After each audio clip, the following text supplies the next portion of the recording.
The distance between us. I always thought marriages ended with shouting. That when love dies, it screams its last breath. But for me and Hannah, it ended in silence. We were together for 6 years, married for 4. Somewhere between planning our second honeymoon and repainting the kitchen, we just disconnected. I blamed work. She blamed stress. Neither of us said what we should have. We weren't happy anymore. It was a Wednesday evening when it began. I came home from the law firm later than usual. The house was dim, only the flicker of the TV lighting the living room. Hannah sat on the couch, curled up with a blanket, her phone glowing in her hands. She looked up, smiled faintly, and went back to whatever she was doing. I leaned over to kiss her. She turned her head slightly. I missed her lips. "Everything okay?" I asked. She nodded. "Just tired." The lies started like that, small, soft, undetectable. Part 2, The Return of a Ghost. 2 weeks later, I found his name in her phone. Josh Monroe. It wasn't in her contacts. It was in a string of recent messages that popped up when she left her phone on the kitchen counter while she showered. I hadn't meant to snoop.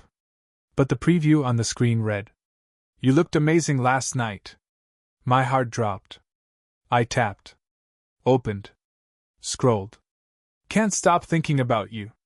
Still smell like you. He doesn't deserve you." And the one that broke me. "I've missed your body." Josh Monroe. Her ex-boyfriend from college. The guy she told me she never got closure with. The one she said just faded out. The one she swore meant nothing now. She was sleeping with him. Part 3, The Confrontation. I didn't explode. I didn't throw her phone or smash the coffee table. Instead, I waited. Waited until dinner that night when we sat across from each other eating pasta I didn't taste. "I saw your messages," I said quietly. She froze. Her fork stopped midair. She didn't deny it.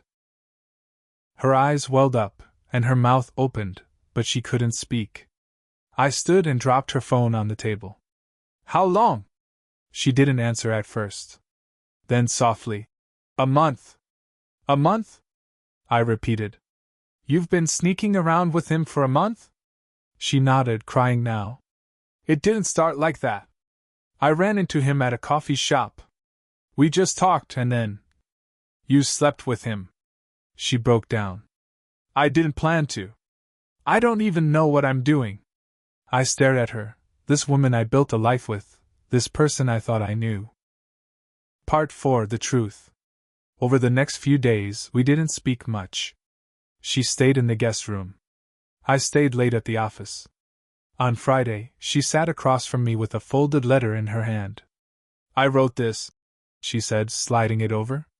"I can't explain things right. Maybe this will help." I opened it. Her handwriting filled the page. "Noah, I don't expect forgiveness. I don't even expect you to understand. But I want you to know the truth. I felt alone. I know you were busy. I know you work hard. But I felt invisible. Josh made me feel seen again. He reminded me of who I used to be, before bills, before responsibilities, before the spark went out. I didn't cheat because I stopped loving you. I cheated because I didn't know how to fix us. I'm sorry. Hannah." I sat there with the letter in my lap, feeling like someone had carved my chest open. Part 5, The Choice. I had a choice. Forgive her or leave her. Friends told me to walk. My brother offered to help me move my stuff out. But I wasn't sure. Love isn't math. It's not always right or wrong.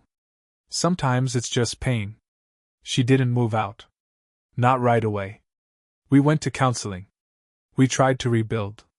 But every time she touched me, I saw him. Every time we made love, I wondered if she compared me to him. 3 months passed like that. Then one night, she came into my office holding a small bag. "I'm going to stay at my sister's for a while," she said. I looked at her. "Are you coming back?" "I don't know." And just like that, she walked out. Part 6, Aftermath. It's been a year. We finalized the divorce 6 months ago. I still live in the house. I still sleep on one side of the bed.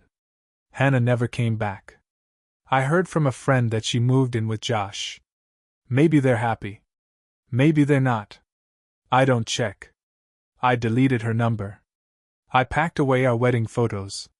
But I still see her in the way the morning light hits the kitchen counter. In the echo of laughter we once shared. I don't hate her. But I don't love her anymore either. Final words. People say time heals. That's not true. Time just makes the pain more bearable. You don't forget betrayal. You just stop bleeding. I loved Hannah. I gave her everything I had. But she left me in pieces. And now, I'm learning to put them back together. Alone. The end.